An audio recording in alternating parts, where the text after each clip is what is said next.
Bonjour et bienvenue à Échangeurs Turcotte, une émission où on discute d'enjeux importants pour la MRC Maria-Chapdelaine.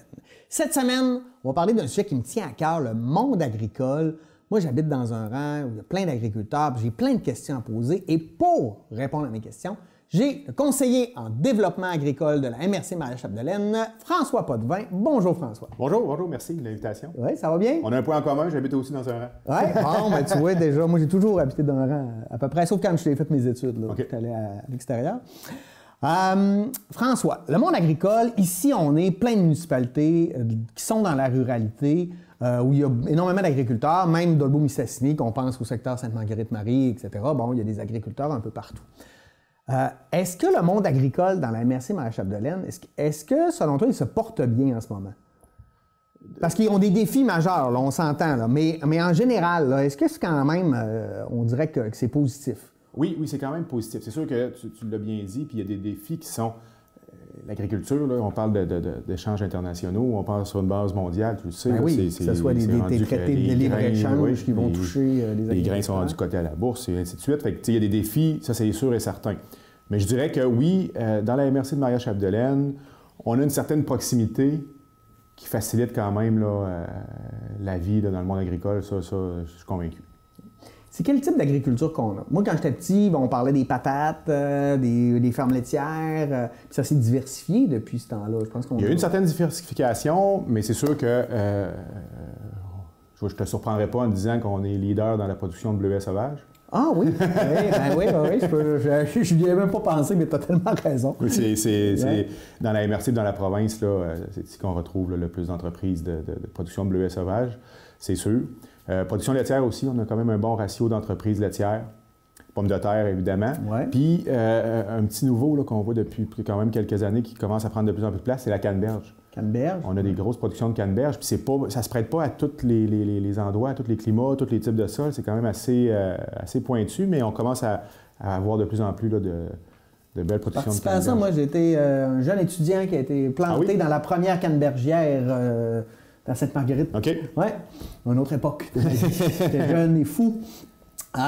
C'est quoi les défis principaux des agriculteurs? J'imagine que les défis ne sont pas les mêmes pour un producteur de bleuets que pour un producteur de patates ou de lait, je ne sais pas. Ou je me trompe, là. Moi, je pars, là, je suis naïf là-dedans. Là. Il y a des défis qui vont se regrouper, c'est sûr. Si on parle tout de suite, on parle de la main-d'œuvre. Oui. C'est pratiquement les mêmes problèmes. On en est rendu, là, la solution passe bien sûr par la main-d'œuvre étrangère. Oui. Ça a été une certaine bouée de sauvetage pour beaucoup d'entreprises, c'est sûr et certain. Puis relié à ça, un enjeu principal qui touche à toutes les entreprises, c'est la fameuse relève. Oui. On en parle énormément. Oui, on en parle énormément. Historiquement, le plus vieux des garçons, il reprenait la ferme, c'était écrit dans le ciel. T'étais né le premier, t'avais pas le choix, tu reprenais la ferme. Peut-être des fois le deuxième, si le premier était assez fou pour s'en aller dans une carrière autre que... Mais tu sais, c'était ça. Aujourd'hui, les familles sont beaucoup moins nombreuses. Beaucoup moins de familles de relève apparentée. Puis, on n'est plus dans les années 50. Aujourd'hui, les jeunes, ils veulent s'émanciper aussi. C'est pas nécessairement les agriculteurs en devenir. Fait que là, il y a la nouvelle facette qui amène la relève non apparentée. Ça peut être n'importe qui. Exact. Puis, tu sais, les entreprises agricoles, pas au détriment des autres entreprises, mais tu sais, c'est souvent plus lié à une vocation. Tu sais, c'est du 7 jours sur 7. C'est souvent, ils ont repris ça de leurs parents. Ils ont mis leur cœur, leur trip, puis pas mal toute leur énergie là-dedans. Fait que du jour au lendemain, mettre une pancarte à vendre, puis dire, bon, mais je vends, puis demain matin, moi, je m'en vais, je n'ai plus l'affaire là.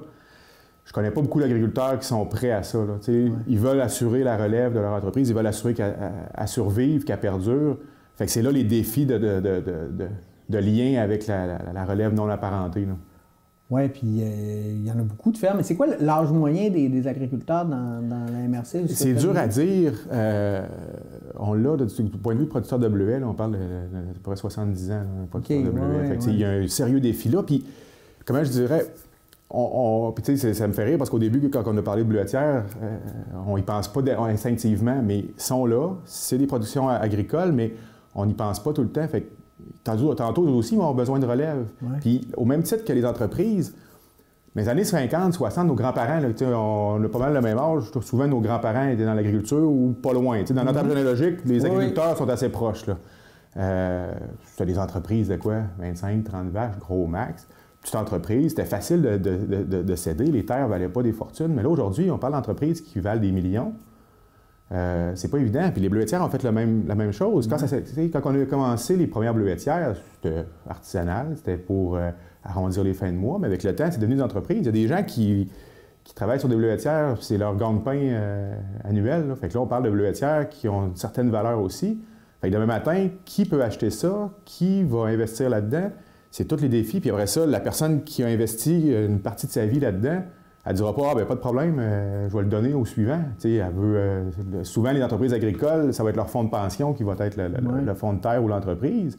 Fait que les défis sont là, de réussir à financer ça. Là.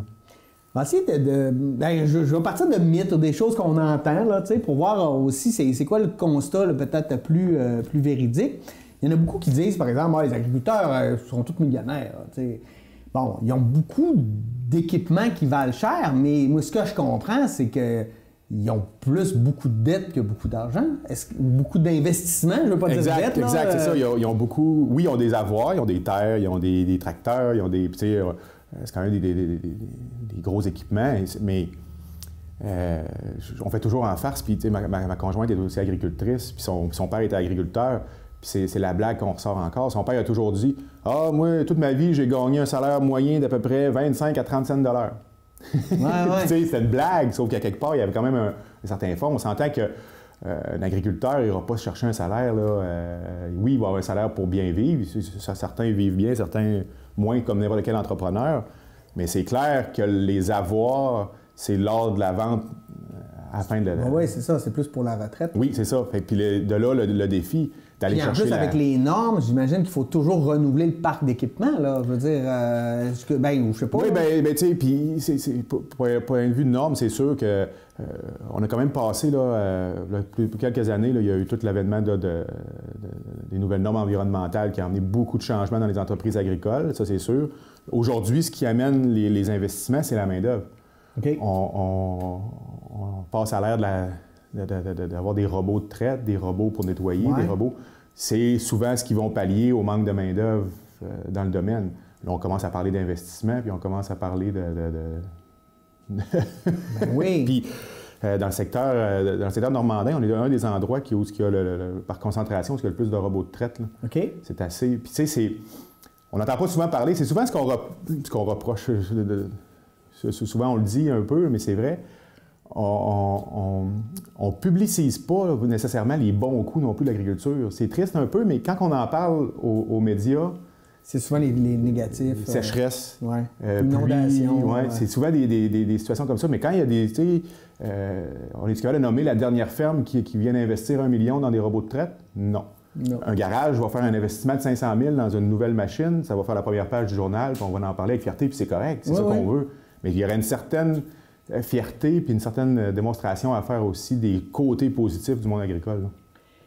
Est-ce qu'il y a des préjugés envers le monde agricole?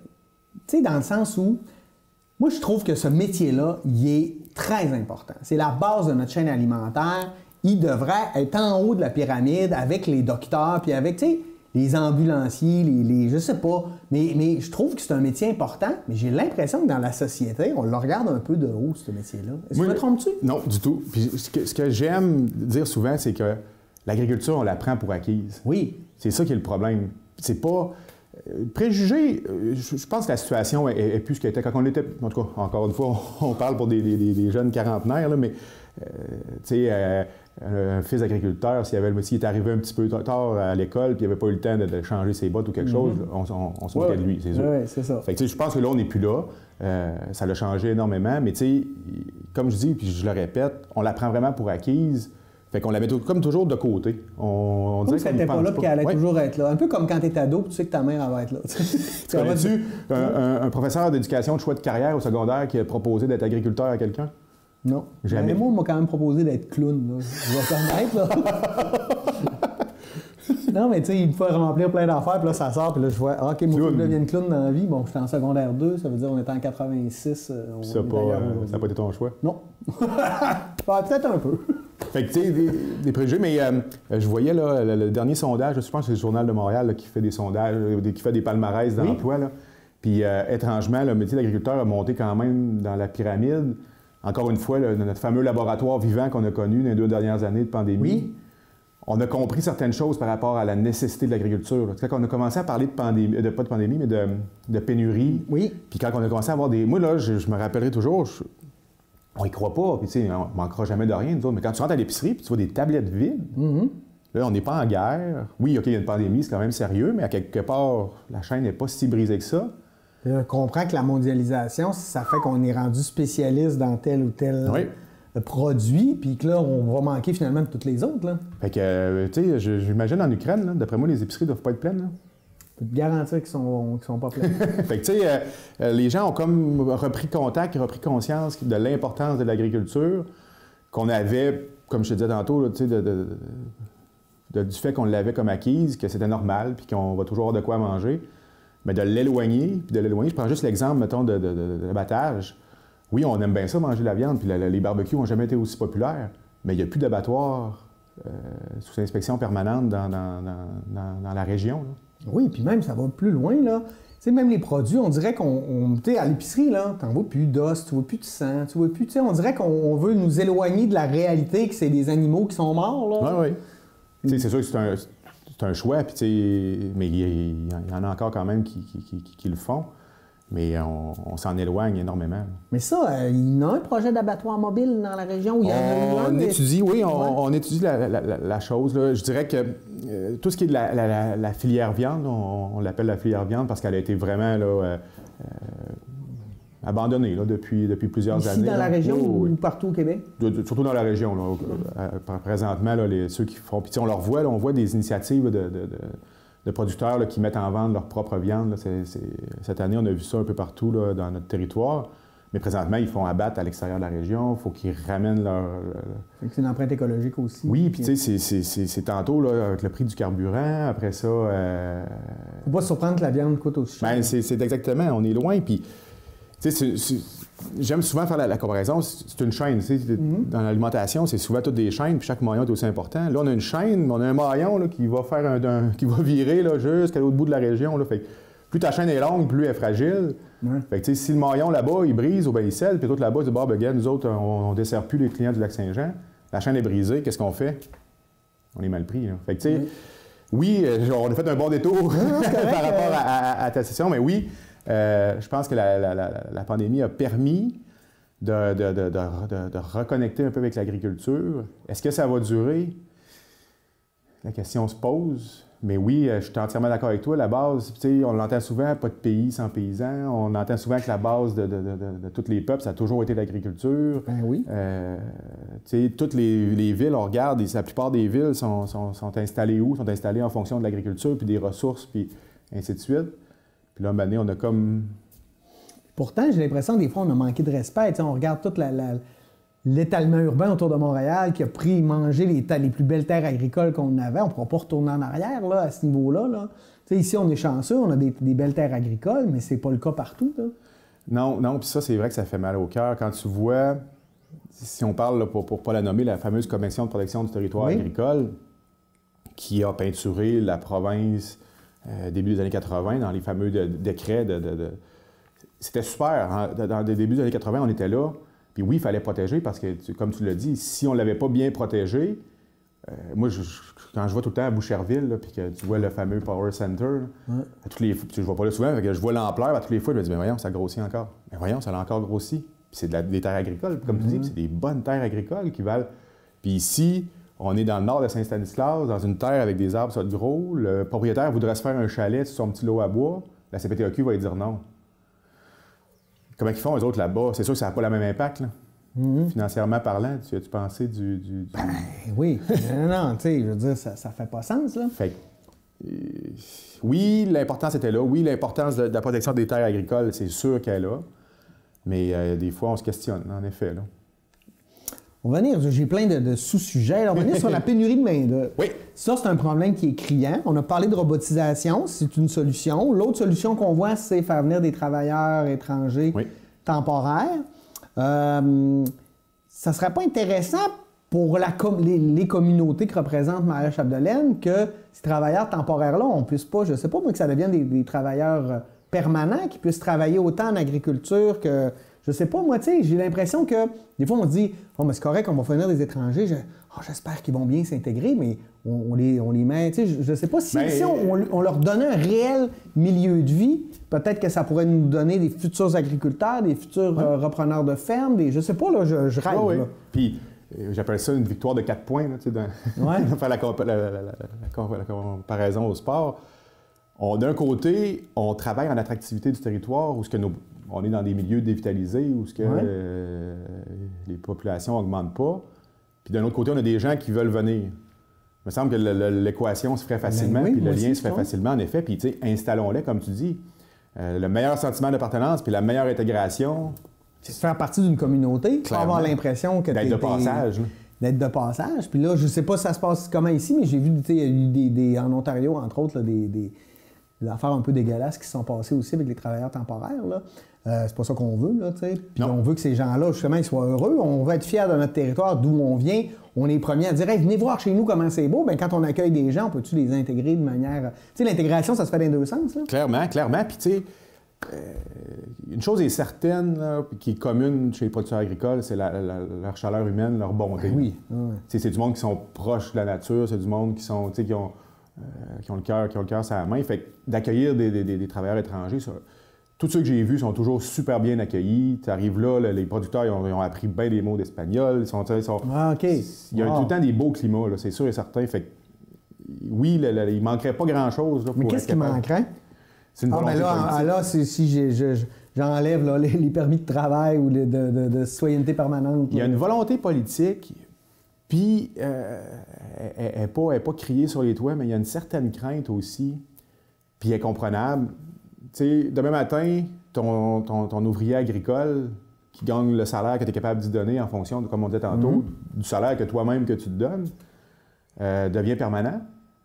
Il peut donc appliquer chez Résolu, il peut appliquer à la municipalité, il peut appliquer partout. Ouais.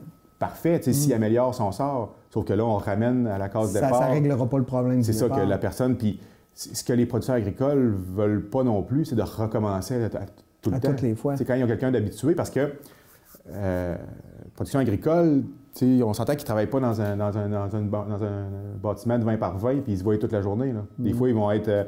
il faut qu'ils se forcent pour se rencontrer le matin parce qu'ils savent qu'ils ne se reverront pas avant 2 jours.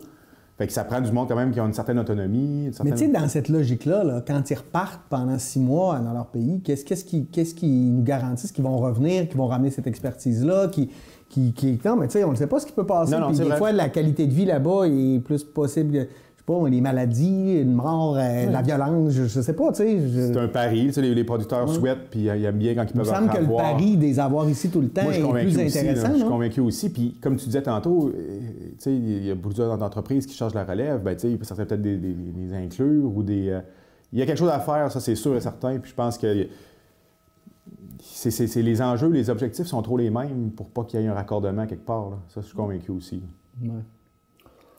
Autre enjeu que je trouve important de discuter en lien avec l'agriculture, c'est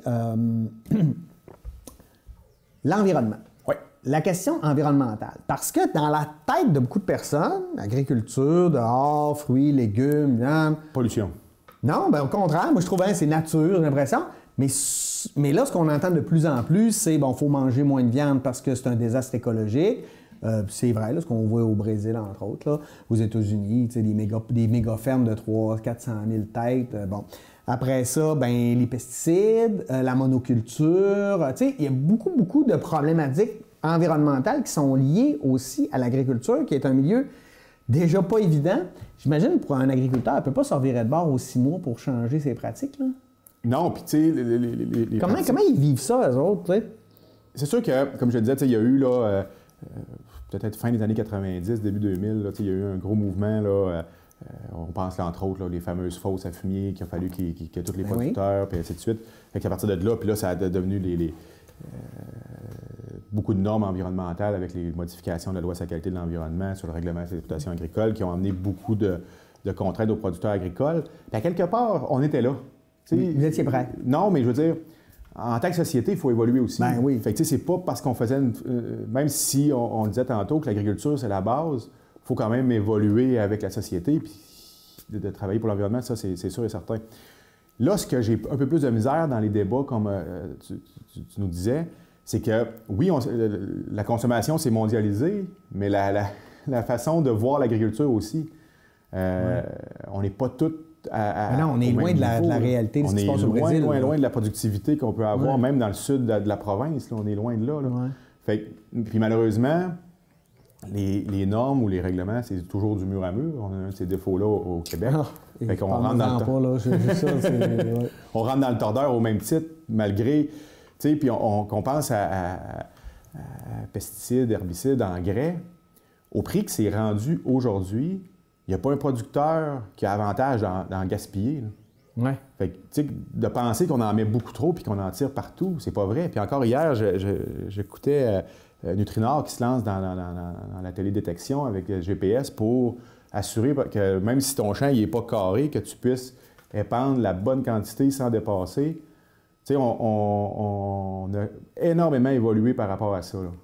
Reste les débats, puis ça, c'est un débat, là, d'après moi, là, on est encore jeune, mais je pense qu'on ne verra pas la fin non plus, là, entre la fameuse agriculture conventionnelle, l'agriculture biologique. Puis là, ce qu'on entend souvent parler, c'est l'agriculture durable, qui est un peu entre les deux. Ouais. Moi, j'aime un peu cette avenue-là, parce que c'est pas donné à tous. Il y a autant de défenseurs du biologique qu'il y en a du conventionnel. Il y a autant d'avantages d'un qu'il y a d'avantages de l'autre. Où est-ce qu'on se trouve là-dedans? Je pense qu'il y a un certain juste milieu à y avoir. Puis peut-être que de voir des pratiques d'agriculture durable qui sont en place depuis quand même plusieurs années là, dans le monde agricole.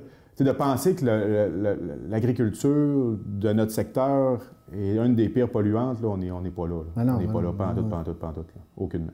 Oui, on est loin de ça. Mais il y a aussi tous les mouvements, le véganisme. Là, on parle des œufs, du lait, de la viande. La viande, je peux comprendre en lien avec la déforestation. Là, ça, c'est clair. Je pense qu'on est loin de ça. Mais en même temps, si on déforeste pour faire de la monoculture de soya, pour faire du tofu, on n'est pas plus avancé. En fait, on déplace juste la problématique. Là. Est-ce que la solution, ça serait pas justement de ramener à quelque chose de plus local, de nous permettre de nous diversifier de plus local, puis mais là, en même temps, on est dans une planète mondialisée, là, tout est transnational, là. Je veux dire, là, nos bleuets, ils compétitionnent avec les bleuets du Chili, puis de la Chine, puis... Oui, mais tu sais, on aurait, je te rejoins, on aurait vraiment avantage à reprendre, en tant que consommateur, possession de notre agriculture, de ce qui est produit, puis de ce qu'on consomme, ça, c'est sûr et certain. Mais en même temps, mettons, on veut faire ça, là. Les patates de Péribonka, là, ils montent quand même à Montréal avant de revenir dans mon épicerie. Là. Il y a souvent... Non, mais tu sais, comment on fait, tu sais? Non, c'est un défi, puis c'est pas demain matin. Puis tu sais, l'achat local, les circuits courts, c'est des choses qu'on entend parler depuis plusieurs années. Tout le monde est d'accord. J'ai jamais vu personne me dire « Non, moi j'aime bien mieux acheter mes patates qui sont passées par Montréal. » Tout le monde est d'accord. OK, on commence par quoi, puis on fait quoi, puis on s'en va où? C'est ça. C'est ma question. Je t'allais poser avant, c'est toi qui réponds. Mais, tu sais, c'est un sérieux défi. Puis, à la base, malheureusement, tu as le consommateur qui, lui, veut payer le moins cher possible. Bien, dans l'état du monde actuel... Je suis là, moi aussi. Quand je vais faire mon épicerie, j'aime bien mieux... Quand je vois deux produits, il faut que j'aie un bon argument pour prendre celui qui est plus cher. Ouais. Il y a une certaine éducation, c'est sûr. Si c'est quand la personne va avoir compris, OK, celui-là vient du Chili, celui-là vient de Mistassini, c'est pas nécessairement le même produit. OK, mais là, il faut qu'il le comprenne. Puis il faut qu'il soit capable. On ne sera pas de cachette, il faut qu'il soit capable aussi. Là. Puis comment un produit qui arrive de l'autre bout du monde peut être moins cher que le produit qui vient d'ici? Moi, là, ça, c'est quelque chose que j'aime bien. Je le dis souvent, puis c'est la phrase qu'on se dit le plus souvent quand on magasine, ma conjointe et moi, je me dis, il doit sûrement avoir du monde qui gagne pas cher à quelque part. Non, c'est ça. C'est qu'on encourage aussi l'exploitation humaine, on encourage... Oui, puis tu sais, on parlait de normes environnementales. C'est sûr que tu peux pas avoir des normes environnementales strictes quand tu produis, comme tu dis, des produits qui arrivent, qui sont partis de l'Amérique du Sud, qui sont rendus sur une tablette d'une épicerie à Dolbeau-Mistassini, puis qui sont 2 fois moins chers que lui qui est à Jorville à côté. Impossible. Impossible. Fait que c'est pas une concurrence déloyale? Ben... c'est des sérieuses questions, ça, c'est sûr et certain. C'est pas nouveau. Selon moi, ça va passer par l'éducation parce que on n'aura jamais, nous autres, des employés qui vont gagner 30 cents par jour à aller cueillir des pommes de terre. Ouais. Fait que, tu sais, puis c'est un cercle vicieux. Bien, le jour où nos entreprises, justement, on ne sera plus capable de les racheter, qui vont être achetés par des gros, qui, là, après ça, eux autres vont l'exploiter de la façon, là, on va se poser des questions. Là. Ça, c'est sûr et certain. Là. Toi, là, tu deviens, je sais pas, là, tu deviens premier ministre du Canada, là. C'est quoi la solution, là, par rapport à ça? Là, je commençais par me déguiser. En agriculteur. Et tabarouette, c'est une question... Non, mais tu sais, je me dis, tu sais, toi, tu es sur le terrain, tu parles à beaucoup d'agriculteurs, puis je le sais que tu dois en entendre des solutions, puis, tu sais, face à ça, à un moment donné, si on se dit, je sais pas, moi, le Canada ou le Québec ou le Saguenay-Lac-Saint-Jean, nous, on veut de l'agriculture saine, fait qu'on bloque tout ce qui est... Mais tu sais qu'il faut encore prouver que c'est fait n'importe comment ailleurs. Ça devient compliqué, là. Quand on tombe dans la mécanique des échanges internationaux, on se rappelle juste le fameux conflit du bois d'œuvre. Ben oui. Tu sais, OK, tu me prends ça, OK, moi, je vais t'enlever ça, puis ça, puis ça, puis là, ça finit plus. Je pense, puis ça va ressembler un peu au bois d'œuvre aussi, de ce qu'on s'est fait reprocher. L'agriculture, on s'entend, c'est la base de la société, c'est la base d'une population. Je pense que c'est à la société, à la population de faire sa part aussi. Oui, on investit beaucoup d'argent, mais je pense qu'il va falloir, pour arriver à ta question, il va falloir, si les consommateurs ne sont pas prêts à le faire d'eux-mêmes, bien, l'État va devoir aller chercher l'argent qu'ils ne mettent pas dans l'achat local, dans leur poche. Oui, parce que là, il faut compenser, il faut... Non, mais ça amène... Tu sais... Moi, je vais te donner un exemple. Moi, je fais l'effort d'aller toujours faire mon épicerie au village. Clairement, ça me coûte plus cher que si j'allais au Maxi. C'est clair. Mais j'y tiens à mon épicerie. Oui. J'y tiens. Fait que, il faut que j'encourage. J'ai les moyens de le faire. Bon, je les ai de moins en moins avec l'inflation en ce moment. Mais, à un moment donné, tu sais, ça prend des gestes aussi, là. Poser des gestes. Comment convaincre les gens que c'est plus rentable collectivement de payer une pièce de plus pour 3 cocombes que, je sais pas, tu sais, y a-t-il des solutions? Vous en parlez-vous de ça? Oui, c'est sûr. Oui, ça fait partie de beaucoup de discussions, de beaucoup d'intervenants, de beaucoup d'organisations. L'UPA a été aussi fait beaucoup de démarches d'achat local là, dans les dernières années, avec la vague là, qu'on a vue suite à la pandémie, c'est sûr. Oui, ça va passer par l'éducation, c'est clair. De comprendre. Quand on comprend, si on voit juste un prix, c'est facile. Là. Des carottes, c'est la même affaire. Tu regardes pas, puis c'est pas évident de lire l'emballage d'un sac de carottes. Là. Fait que tu prends le moins cher, puis ça finit là, tu te poses pas de questions. Là. Fait que quand tu commences à comprendre, bien, la pièce de plus, bien, elle reste chez vous. Elle va peut-être permettre à un enseignant de ne pas s'en aller à Québec ou à Montréal parce qu'il ne fera pas d'argent ici. Fait que peut-être que ton enfant va avoir un meilleur enseignant ou peut-être que ton médecin va rester, fait que ton médecin va être meilleur ou ton garagiste va avoir un bon garagiste fiable parce que lui va vouloir rester parce qu'il va faire de la business, parce qu'il va avoir un peu plus d'argent dans le milieu. Si tout le monde fait ça, bien, veut pas les prix vont diminuer, tout le monde va s'enrichir collectivement, va avoir des bons pouvoirs d'achat, tu sais. Je voyais une étude américaine, là, c'était pour les États-Unis, là, mais j'imagine que ça devrait... Il disait que 1 $ investi dans une multinationale, ça rapportait dans une collectivité à peu près 1,25 $, mais que 1 $ investi dans le local, ça rapportait à peu près 2,50 $. J'aurais pas de misère à le croire. C'est quand même un gros changement, là. Oui, énormément. Mais c'est ça, c'est... Le comprendre est une chose, l'accepter puis de le mettre en pratique. Parce que, tu sais, on parle d'inflation, puis on parle de la situation économique qui n'est pas rose.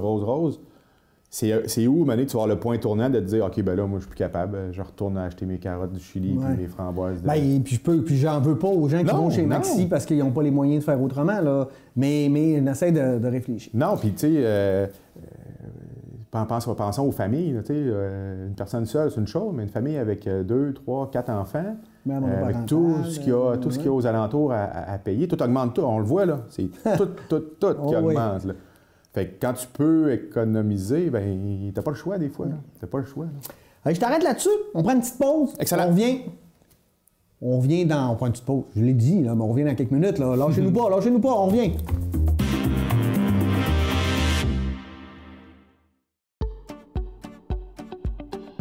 Vous cherchez comment enrichir votre ludothèque? Vous êtes des maniaques de jeux de société ou ça vous intrigue, les maniaques de jeux de société, parce que vous demandez mais comment ils font pour aimer ça? bien, venez avec nous, venez dans notre toolbox. On va apprendre à découvrir toutes sortes de jeux de société et je suis certain que vous allez en trouver un pour vous parce que vous allez regarder à chacun ces jeux.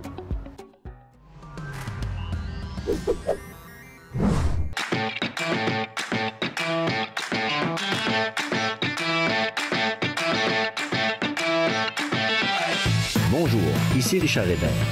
J'animerai cette année l'émission Accès MRC où nous rencontrerons différents intervenants de la MRC Maria-Chapdelaine et de l'administration municipale.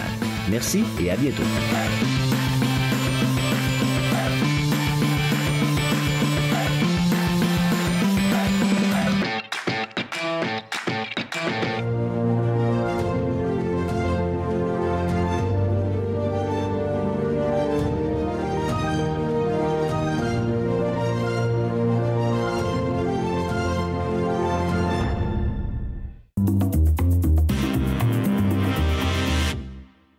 On est de retour de la pause. J'espère que vous avez bien pris un petit temps pour vous. Mais là, on continue. Hein, on parle d'agriculture aujourd'hui, du monde agricole. C'est intéressant. Toi, François, tu es conseiller en développement agricole. C'est quoi qu'on te demande le plus?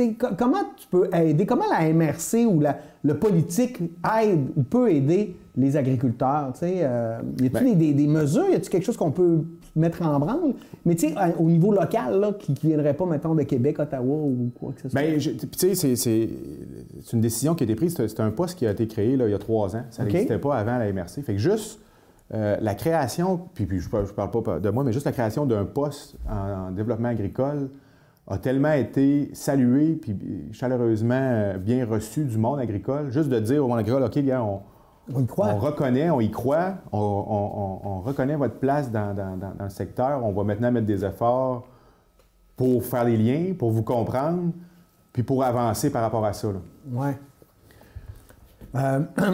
Puis eux, là, ben écoute, ça tant mieux qu'on prenne ça au sérieux. Puis est-ce que ça a été dur au début? Est-ce que les agriculteurs allaient te voir ou c'est toi qui es obligé de sortir puis de décider d'aller voir le monde? C'est quoi vos besoins? Qu'est-ce qui se passe? Des problématiques? Comment on peut vous aider? Ou comment ça se passe? Ça s'est quand même super bien passé. Tu sais, j'aime souvent faire un peu la blague, mais c'est vrai. Mais quand je me présente actuellement, ma première présentation, c'est bon, mais moi, je suis conjoint d'agricultrice. Ouais. Fait que tu sais, je baignais dans le milieu quand même depuis au moins une vingtaine d'années.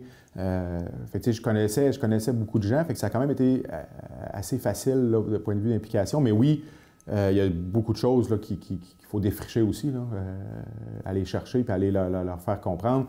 On a différents programmes. On parlait de relève agricole tout à l'heure. On a souscrit à une initiative provinciale qui s'appelle l'Artère. OK. En gros mots, en quelques mots, là, comme un genre de service, un Tinder de la relève agricole. OK. On va essayer de se matcher. Oui, c'est exactement ça. On parle de maillage, où ce qu'on va chercher des aspirants qui, eux, voudraient s'établir dans une entreprise agricole. On va chercher les cédants qui, eux, cherchent une relève agricole. Puis l'objectif, c'est pas une agence de vente. C'est vraiment de créer un maillage pour assurer que ça poursuive, puis que les opérations poursuivent, que le cédant trouve son compte, puis que l'aspirant aussi. OK. Ça a été une des avenues qui a été utilisée. On a la stratégie Agri-Relève dans Maria-Chapdelaine, où on a assis autour de la même table tous les financiers qui peuvent financer le démarrage d'entreprise ou la relève d'entreprise agricole. Ça facilite un peu le travail là, des jeunes. Là, c'est ensemble à faire là, pour un jeune qui sort d'école ou un jeune début vingtaine. C'est pas tout le temps évident. Là, j'appelle qui, je vais où, je fais quoi. Fait que la stratégie là, veut un peu faciliter ça. Là. Okay. Puis, tu travailles, j'imagine, de concert beaucoup avec l'Union des producteurs agricoles. Oui. Ça se passe bien? Oui. Parce que, je me rappelle, il y a quelques années, il y avait eu quand même des critiques, parce qu'il reste quand même un monopole syndical. Là. Fait qu'il y avait eu des critiques, entre autres, Roméo Bouchard à l'époque, dans l'Union paysanne, etc. Est-ce que ça a amené des changements à l'UPA? Est-ce que ça se passe bien? Je veux dire, ils sont... Localement, c'est sûr que je travaille sur une base régionale locale. Oui. Puis on est chanceux, on a le président régional qui est dans notre MRC, fait qu'on a quand même des liens privilégiés. Oui, ça se passe très bien à ce niveau-là. Puis ils ont quand même évolué. Là. J'assistais aussi là, à l'Union paysanne, et ainsi de suite. Puis tu sais, oui, l'UPA a quand même conservé sa position, mais a quand même évolué aussi par rapport à ça. Ben, je pense que des fois, quand quelqu'un pousse un peu, ça te permet de réaliser. Pas, mais après ça... Des fois, quand on est trop assis sur notre siège, on ne réalise pas que notre paradigme, il faut qu'il change. Puis, encore une fois, là, on en revient tout le temps à la fameuse pandémie. Puis ça aussi, ça a fait réaliser des choses quand on parle tout de de l'achat local, des petites entreprises agricoles. On parle beaucoup de petites entreprises de maraîchers. L'UPA est de plus en plus conscient, puis de plus en plus présent, puis... ça s'est développé beaucoup, ça, ici, les petits fruits. Puis à partir du bleuet, mais là, on voit Camerise, on voit, on parlait de canneberge tantôt, arbousier, il y en a plein, là. Puis on commence aussi à transformer davantage, ou ça a toujours été là. Mais moi, j'ai l'impression qu'il y a de plus en plus de petites boutiques qui vont transformer, qui vont créer des produits. On en voit de plus en plus. C'est sûr qu'on a énormément, puis on en parlait récemment encore à la MRC, on veut développer de plus en plus l'agroalimentaire, puis la transformation agroalimentaire, parce que tout à l'heure, tu me disais, qu'est-ce qu'on fait pour consommer? C'est sûr que si on est capable d'aller acheter le produit directement chez le producteur parce qu'il le met en vente chez eux, ça, c'est simple, puis ça se fait quand même bien. Mais il y a peu de producteurs qui le font, parce que j'imagine que ça doit être complexe aussi. Ça prend tout le temps quelqu'un au kiosque, tu as des produits, on voit de plus en plus des initiatives de kiosques libre-service. C'est ça, ça fait les gens en dehors de la région, là, nous autres, on ne barre pas nos portes de véhicules. Les autres, quand ils voient un kiosque libre-service où ce que le monde paye sans que personne ne demande rien, ça frappe l'imaginaire. Puis on commence à en avoir de plus en plus, puis on est quand même chanceux par rapport à comment je dirais ça, au niveau de sécurité de notre population, peut-être. C'est des choses qu'on voit de plus en plus, mais oui, ça demande des contraintes et des enjeux. La production agroalimentaire, moi, dans ma tête à moi, c'est une autre facette. Oui, produire, c'est une chose. Le transformer, c'en est une autre. Puis le distribuer, c'en est une autre. Là. Mais il n'y aurait pas moyen justement, on parlait de maillage tantôt, de mailler ça, tu sais. Moi, je sais que, par exemple, la pandémie, avant, à Fromagerie Médard, à Saint-Gédéon, il y avait un petit restaurant. Bon, la pandémie a fait fermer le restaurant, puis on transformait ça en espèce d'épicerie fine. Puis là, je vois là, je retrouve les produits de la poissonnerie de Dolbeau-Mistassini, l'agneau de Lorée-des-Champs, bon, les produits de Médard, mais pas juste de Médard, d'un peu partout. Tu sais, ce genre de circuit-là, est-ce que ça pourrait être une avenue intéressante pour l'ensemble de nos agriculteurs? Oui, c'est sûr, c'est sûr. Puis ça a toujours été. Hein. Quand on parle de coopératives, on a souvent en tête le mot agricole parce que la plupart des coopératives au Québec sont nées du domaine agricole. Fait que, oui, la coopération, la solidarité a toujours fait partie du modèle agricole, ça c'est sûr et certain. On a un exemple ici, là, Délices du Lac-Saint-Jean. C'est un peu la même chose que Médard. Là. On retrouve des produits là, c'est phénoménal. Là.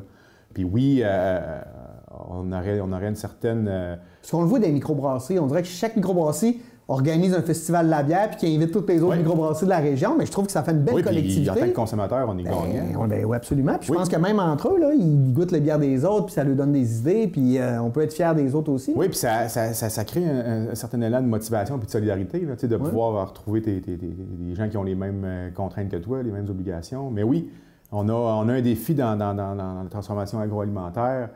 Puis quand on parle de circuit courbe d'achat local, ça va passer par là, c'est indéniable, là, ça c'est sûr et certain. Puis les regroupements, là, moi aussi je suis d'accord avec toi que c'est la planche de salut pour la plupart.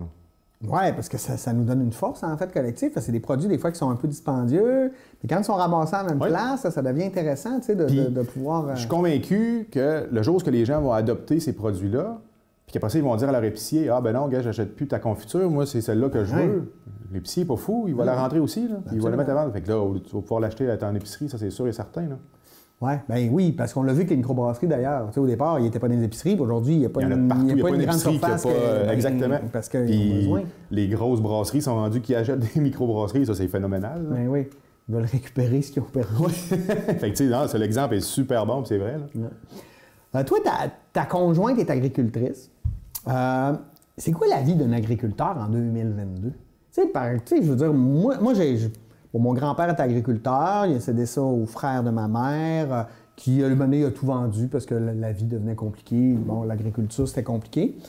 Mais comment ça l'a changé aujourd'hui? Parce que maintenant, dans le temps, c'était la terre tout le temps. Aujourd'hui, j'ai l'impression qu'il y a beaucoup de ressources humaines, il y a beaucoup de mécanique, il y a beaucoup de justement, de mettre en valeur les produits, de gérer les problèmes climatiques. Comment ça a changé, la vie des agriculteurs aujourd'hui? Oui, ça a grandement évolué. Oui, les façons de faire se sont améliorées, sauf que les superficies ont grandi. Oui, les tracteurs sont plus gros que dans les années 50, mais ils en ont 4 fois plus à faire. Oui, c'est ça. Au point de vue, c'est quand même relatif. La charge de travail est encore là, c'est sûr et certain. Tu sais, je parlais au début, on parlait de vocation. Je crois encore là, qu'être agriculteur, c'est une certaine vocation. Là. La plupart du temps, c'est du 7-7. Oui. Oui, puis ça commence aux petites heures, puis ça finit aux petites heures. Oui, c'est ça. Puis, c'est tous ceux qui travaillent avec des animaux, c'est du vivant. c'est des contraintes, c'est des maladies, c'est fait que c'est beaucoup de précautions, c'est beaucoup de soins, c'est beaucoup d'attention. Moi, quand j'aurai réussi à prendre 4 jours de congé, c'est quelque chose. Puis encore là, ma blonde, je le vois que dans sa tête, elle reste à la bergerie. Là. Ouais, fait que c'est dur, puis on les comprend. C'est leur entreprise, ils sont là-dedans à temps plein. De quitter, c'est pas évident. Des fois, il faut le faire. D'ailleurs, il y a une super belle initiative là, qui a été mise en place justement par l'UPA, qui est la coopérative Le Relais. OK. C'est une coopérative de remplacement de main-d'œuvre. Si demain matin, à tort, on pense que c'est pour des raisons de santé, mais c'est pas juste pour des raisons de santé. Comme là, il y a une famille de Saint-Félicien, au début janvier, ils partent toute la famille dans le sud. Puis là, eux autres, c'est déjà cédulé. Les agents de la coopérative Le Relais, c'est eux qui vont venir prendre le contrôle de la ferme pendant ce temps-là. C'était quelqu'un qui est expérimenté. La personne, je pense, sont rendus 8 agents présentement à travailler pour cette coopérative-là. Ils savent comment ça marche une ferme, ils savent comment tirer des vaches, ils savent... C'est ça. Tu ne pars pas inquiet. Là. Il y a quelqu'un qui s'en occupe. Là. Okay. Et toi, tu payes le prix que ça coûte pour te remplacer, mais au moins, tu as quelqu'un. Ouais. Tu as une maladie ou tu as ta conjointe, il faut que tu ailles l'accompagner ou quoi que ce soit. Ouais. Tu fais quoi, là? Tu peux pas laisser tout ça, là. C'est du vivant, là. Fait que là, cette coopérative-là va permettre, puis tous ceux qui l'utilisent, là... Ça, c'est juste dans la région ici aussi? Oui. Ah, oui. Wow! Déjà, là, je parlais justement récemment, j'étais avec le coordonnateur, puis là, il est sollicité un peu partout pour aller expliquer le modèle là, dans d'autres régions, là, Puis à la base, c'est quand même simple, puis ça fonctionne super bien. Fait que ça va permettre, là... Puis on a vu aussi, dans les dernières années, on a parlé enfin là, mais de la détresse psychologique, la dépression, les suicides chez les agriculteurs, etc. Puis ça peut être une belle manière aussi de reprendre une bouffée d'air. Avec ça, il est venu aussi là, les travailleurs, on dit souvent travailleuses d'horaire parce que c'est souvent là, des femmes. Là. Les psychologues de rang. Oui, qui vraiment, eux, ils ne sont pas assis dans un bureau à attendre, ils prennent les rendez-vous puis ils vont rencontrer les producteurs chez Est-ce que tu vois, ça fait combien de temps, là? Ici, elle est déployée depuis 3 ans, à peu près 3 ou 4 ans. Puis est-ce que tu vois que ça fait un changement réel? C'est sûr que juste le fait d'en parler, puis le fait qu'on a entendu parler aussi dans les différents reportages télé, radio, les gens sont plus enclins. Avant, ils n'en parlaient pas. Ça allait pas bien, mais ça va aller mieux demain. Puis ça va aller mieux demain, puis ça va aller mieux demain, puis tu te restes à notre acteur. Puis tu sais, une des choses, tantôt tu me parlais, qu'est-ce qui a changé? La proximité entre les agriculteurs est moins là un peu. Tu sais, les entreprises, oui, se sont grossies. La mécanisation a fait que c'est beaucoup plus simple. On a besoin de beaucoup moins de monde. Fait que, tu sais, une personne va faire le travail de combien de personnes qui faisaient il y a 30-40 ans. Fait que le résultat, c'est que tu passes des grandes journées souvent tout seul. À croiser ta conjointe quand tu te couches le soir ou le matin quand tu pars. Tu vois ton voisin au loin qui fait la même chose que toi assis dans son tracteur. Perron d'église du dimanche, on n'en parle plus, il n'est plus là. On n'a plus personne, le monde ne discute plus, le monde n'échange plus.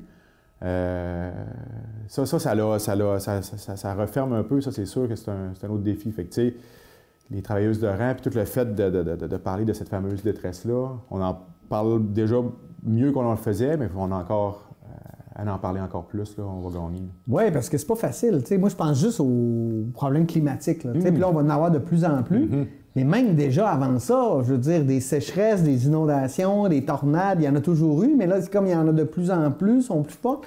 Ça doit faire peur aussi aux agriculteurs de dire, bon, c'est qui va m'arriver cette année. On dirait qu'il n'y a pas une année qui ne tombe pas de quoi sur le dos des agriculteurs. On l'a vu cette année, là, au printemps, là, la plupart des producteurs n'ont pas été capables de semer parce qu'il a mouillé pendant...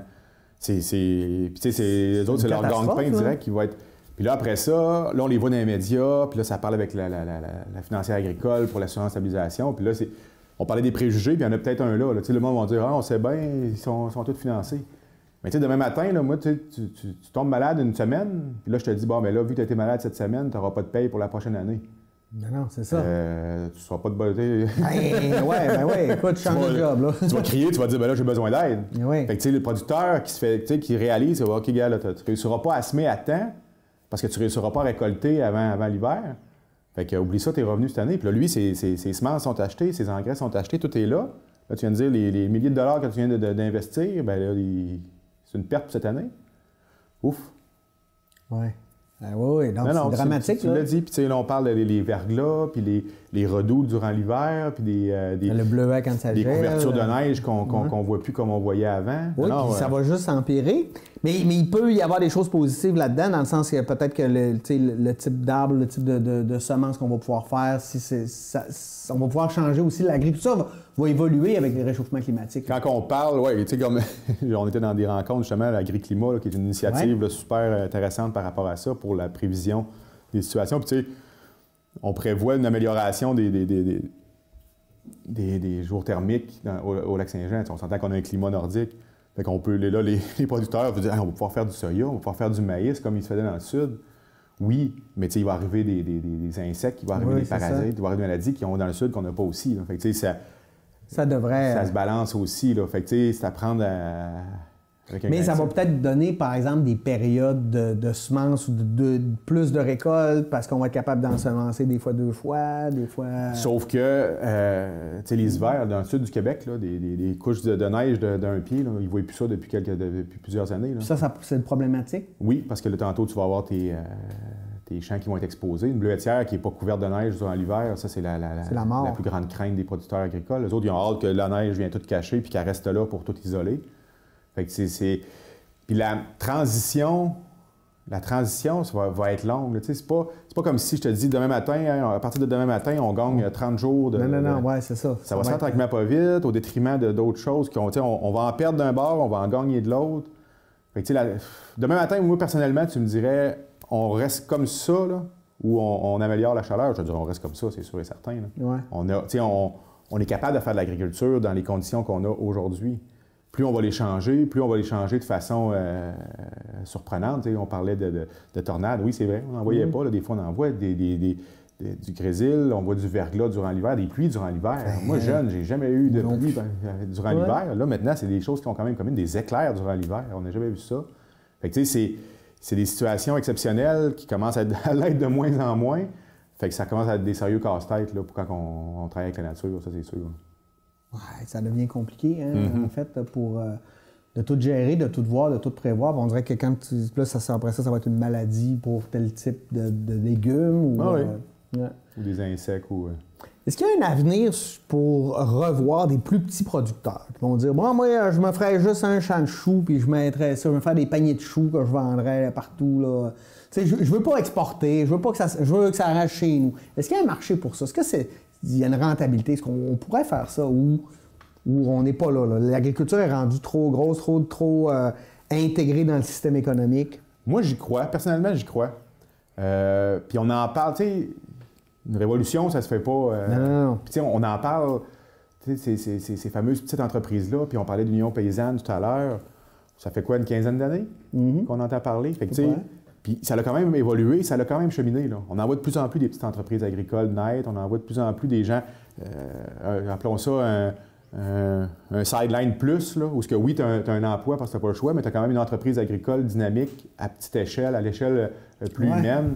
Moi, je suis convaincu qu'on s'en va vers là tranquillement pas vite parce que, comme on disait tantôt, si on veut parler d'autonomie alimentaire, si on veut parler d'achat local et de circuits courts, on n'aura pas le choix. Ça va prendre plus d'entreprises, plus de diversification, puis d'entreprises qui sont prêtes à vendre directement là. Ouais. Je reviens sur l'hiver. Oui. Si j'ai une ferme laitière, j'ai une ferme de porc, peu importe, bon, l'hiver, je m'occupe de mes animaux, je traite mes vaches, etc. Si je fais juste du végétal, je fais quoi avec mes hivers? C'est quoi la vie d'un agriculteur, l'hiver? Non, mais ça a l'air niaiseux, là, mais tu sais, parce que tu disais un sideline, j'imagine que ce sideline-là, les gens travaillent l'hiver, puis l'été, ils vont se faire un champ, ils vont vendre leurs choux, là, mon exemple des choux. Mais pour un agriculteur, tu sais, qui a des grandes surfaces, il va faire quoi de son hiver quand on prend ça à l'inverse, là? Souvent, oui, les producteurs maraîchers à petite échelle vont souvent avoir un autre emploi durant l'hiver, ça c'est sûr et certain.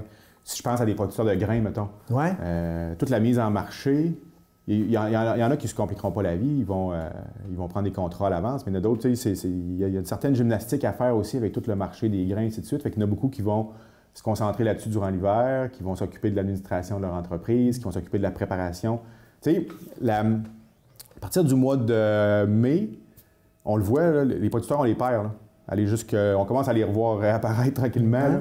Fait qu'eux autres, c'est la production assez intense. Fait que tous les à côté, ils le mettent de côté, ils le mettent de côté, ils le mettent de côté. Là. Fait que durant l'hiver, ils rattrapent Ils tout ce qui est rattrapent tout l'administration, la gestion, puis la préparation de la prochaine année. Un coup qu'ils ont fini leur année, après ça, ils vont commencer la prochaine. Ouais. Fait qu'il y a une job là, de gestion dans tout ce qui est production de grains assez... Moi, puis je suis content d'en parler parce que je voulais en parler plus tôt quand on parlait des préjugés. Mais moi, quand j'étais petit, on avait l'impression, comme tu disais, là, bon, lui, il est fils d'agriculteur, il s'en bouse à l'école. Puis là, on a l'impression que c'est je sais pas, moi... Mais ces gens-là, là, écoute, ça prend tout qu'un cerveau pour gérer une entreprise agricole aujourd'hui, là. Tu sais, ça prend... Tu peux pas... Non, mais des fois, on a l'impression que c'est des gens qui sont... c'est de la ruralité, puis ils parlent mal, avec un brin de foin dans la bouche, puis là, ils sentent la vache. Qu'est-ce qu'on fait aujourd'hui? On verra! Ouais, c'est ça, mais c'est pas ça pantoute, là. Il y a tellement de gestion à faire. On est passé, quand on est passé là, à l'après-guerre, là, à toute l'agriculture productiviste, là, on est passé à un autre niveau. Puis oui, les agriculteurs, à la base, c'est rendu tous des entrepreneurs, c'est des chefs d'entreprise, c'est des... Puis de A à Z, là, c'est eux autres qui vont nettoyer l'allée le matin des vaches, puis ce soir, ils vont être dans les livres, puis dans les planifications financières. Là. Fait que, oui, ça demande une rigueur assez incroyable, puis une bonne détermination aussi. Il faut avoir le contrôle de bien des facteurs de l'entreprise, ça c'est sûr et certain. Est-ce que ça prend des... Je le sais qu'il y a des formations pour devenir agriculteur, mais... Historiquement, ça n'en prenait pas. Non. Parce que tu prenais la ferme de ton père et tu avais appris sur le terrain de manière holistique. Tu apprenais ce que tu avais à faire. Aujourd'hui, est-ce que tu es obligé d'avoir une formation si tu es un agriculteur? Non. Non? Il y a... les aides financières vont être bonifiées, vont être supérieures quand tu vas avoir des formations adéquates. Fait que ça va... Parce que tu démontres que tu as une expertise. Exact. Ça va forcer, puis ça va inciter surtout les jeunes à aller se former là-dedans. Puis aujourd'hui, je te dirais là, que on a compris l'importance de la formation à tous les niveaux. Ouais. Fait que, tu sais, les parents, souvent on entend parler des parents, oui, mon fils va prendre la relève, mais avant, il va aller faire son cours ou avant, il va aller se former. Fait que ça, on l'entend, puis c'est le contraire est rendu rare. Là. Okay. Honnêtement, là, les gens vont se former en conséquence. Puis on a quand même on en a à Alma, on en a quand même assez près là, des formations assez crédibles et assez importantes là, pour bien les former. Là. Oui, parce que c'est important. Comme je disais, c'est rendu tellement de gestion qu'à un moment donné, oui, tu peux te montrer, mais les nouvelles pratiques, c'est important, là. Ah oui, clairement, parce que c'est des gestionnaires, là. Fait que, tu sais, la formation te permet de tout voir ça, là. Oui, tu sais, tu feras pas juste conduire un tracteur, là. Mais non, mais même moi, dans toutes les formations, là, je comprends pas pourquoi à l'école, on n'apprend pas à faire un rapport d'impôt, là, tu sais. Ça, c'est clair. Non, mais tu sais, c'est niaiseux, là, puis je pense qu'on voit plein d'affaires intéressantes, mais il y a aussi des affaires pratico-pratiques, là, qu'on aurait besoin peut-être de savoir. Là, au moins pour les comprendre. Peut-être pas que, tu sais, je ferais pas des rapports d'impôt, je ferais peut-être pas le mien, mais au moins je le comprendrais, puis je serais capable de dire à mon comptable, non, gars, moi je l'aurais pas fait de même. C'est là, tout ce qu'on fait, c'est qu'on paye, puis là, on attend que le monde le fasse pour nous autres. Et c'est un peu ça aussi, tu sais, l'agriculture, j'ai l'impression qu'on la prend tellement pour acquis que, ben c'est ça, on va à l'épicerie, il va toujours avoir des brocolis, mais on sait même pas de quoi ça a l'air un plant de brocoli. Non, on sait pas comment ça pousse une noix dans les types d'arbres. Pourtant, on pourrait tout faire ça chez nous, là. Ouais. Tu sais, aller cueillir. Est-ce qu'il y en a aussi beaucoup qui font de l'autocueillette? On en voit de plus en plus. On en voit là, tu parlais de Camerise tout à l'heure, là, ça, on en voit beaucoup dans la Camerise qui est de plus en plus populaire. Dans le bleuet, c'est étrange, mais on en voit un peu, mais avec tout le nombre de bleuetières qu'on devrait. Oui, puis on a entendu beaucoup même que dans le bleuet sauvage, là, qu'on a laissé plein dans le bois parce qu'on n'a plus de cueilleurs ou on manque de... C'est des choses aussi qu'on voit aussi. Et ça aussi, du côté bleuet, on connaît tous quelqu'un qui a une bleuetière ou on connaît toute une place. 10-12 personnes qui ont des bleuetières. Ou on connaît toute une place où il y a des bleuets. Fait que, tu sais, on n'a peut-être pas besoin non plus d'avoir de structure vraiment d'autocueillette, là. Puis c'est sûr aussi qu'il y a toute la question de sécurité. Il y a la fameuse mouche du bleuet là, qui est arrivée depuis quelques années. Là, fait que ça commence à inquiéter un peu, là, parce qu'on avait une grosse concentration de producteurs biologiques dans le bleuet. Ouais. Fait que là, la venue de cette mouche-là pose la question, bien, va-t-il falloir traiter? S'il faut traiter, on perd les accréditations biologiques. Fait que tantôt, il va y avoir des choix à faire par rapport à ça. Oui, puis si on perd notre accréditation, ou si on décide de la garder, mais là, on perd le 3/4 de notre récolte, on n'est pas plus avancé. Non. Là. C'est des choix cornéliens qui ont à faire quasiment toutes les années, les agriculteurs, là, face à une multitude de problématiques. Moi, je ne connais aucun emploi où tu es autant... tu es dépendant autant du cours du pétrole comme tout le monde, mais aussi de la température, puis aussi de la qualité de ta terre cette année, puis des vents, puis bon... Pratiquement de tout. Là, je te dis, récemment, là, quand il y a eu le problème de train là, en Ontario, parce que le propane n'arrivait plus. Ouais. Là, on a quoi? Hein, du propane? Pourquoi du propane? Ben oui, il y a des entreprises qui chauffent des silos, il y a des entreprises qui chauffent des porcheries, il y a des entreprises... Tu as raison, là, ça touche à beaucoup de choses. Puis le principal, c'est la nature, lequel on n'a aucun contrôle là-dessus. Là. Ça demande une résilience hors du commun d'un producteur agricole. Tu te lèves le matin, là, puis là, tu viens de voir, là, juste avant tes récoltes, il vient d'avoir un épisode de grêle, puis là, tu vois ton grain il est tout couché, fait que tu sais que tu vas avoir une perte, là, ta voix devant toi. Là, tu peux pas rien dire, tu peux pas dire « Ah, j'aurais pas dû faire ça, j'aurais dû faire... » Non, c'est ça. Là, il faut que tu fasses ta journée, puis il faut que tu continues. Ouais, puis la main, tu peux pas dire « Ah, je prends congé, je vais aller décompresser. » C'est vrai qu'il y a des journées qui doivent être décourageantes, puis en même temps, comme tu dis, quand c'est une vocation, on est aussi déterminé à ce que... Oui, parce que tu parles avec des producteurs, oui, ils ont des bouts durs, mais ils sont tout le temps là pareil, puis ils vont être là le lendemain, puis ils sont là. Puis on en parlait d'entrée de jeu, là, la fierté que ces gens-là ont. C'est triste qu'on les reconnaisse pas à leur juste valeur par rapport à ça. Puis c'est vrai parce que c'est des gens tellement fiers, tellement résilients, qui en font tellement dans l'ombre, sans demander, on les voit pas, sa place publique, demander plus de valorisation ou de... Non, ils le font jour après jour, puis ils leur font. Des fois, moi, je voyais, tu sais, à Saint-Gédéon, c'est très... Il y a beaucoup de gens qui viennent pour les chalets l'été, puis bon, le rang des îles, puis bon, c'est le fun, mais on reste une communauté agricole. Des fois, j'entends ces gens-là chialer, ouais, ça pue le fumier. Là. Non, on est avant tout une communauté agricole. On peut-tu respecter au moins ces gens-là? Oui, ça va pas vite en arrière d'un tracteur, mais tu as 3 km à faire, tu vas perdre 37 secondes. Oui, puis tu vas le foutre, ça ne sera pas tous les jours. Ben non, fait que tu sais, je sais pas, je trouve qu'on leur doit beaucoup plus de respect et de compréhension, j'ai l'impression. Puis, la plupart des agriculteurs se sont installés dans les rangs, justement. T'sais, ils sont allés, puis là, c'est les gens qui reviennent dans les rangs, achètent des maisons, ils veulent s'installer, puis là, maintenant, OK, vous dérangez. Ben non, attends un peu, on s'en ira pas plus loin encore. Là. On est installés ici pour pas vous déranger. Merci, François. C'était vraiment agréable. On a abordé une multitude de sujets, mais je pense qu'ils étaient tous pertinents, puis mis ensemble, ça nous démontre un peu, en partie, en fait, la complexité d'être agriculteur aujourd'hui. Merci beaucoup de ta participation à l'émission. Merci à vous d'avoir été là, c'est important. Hein? Et puis, j'espère qu'on vous aura appris, que vous aurez plus de respect envers les agriculteurs. Je ne dis pas que vous n'aviez pas de respect, mais de prendre en considération tout ça. Et nous, on se dit à la semaine prochaine pour une nouvelle édition d'Échangeurs Turcotte. Là-dessus, bonne semaine.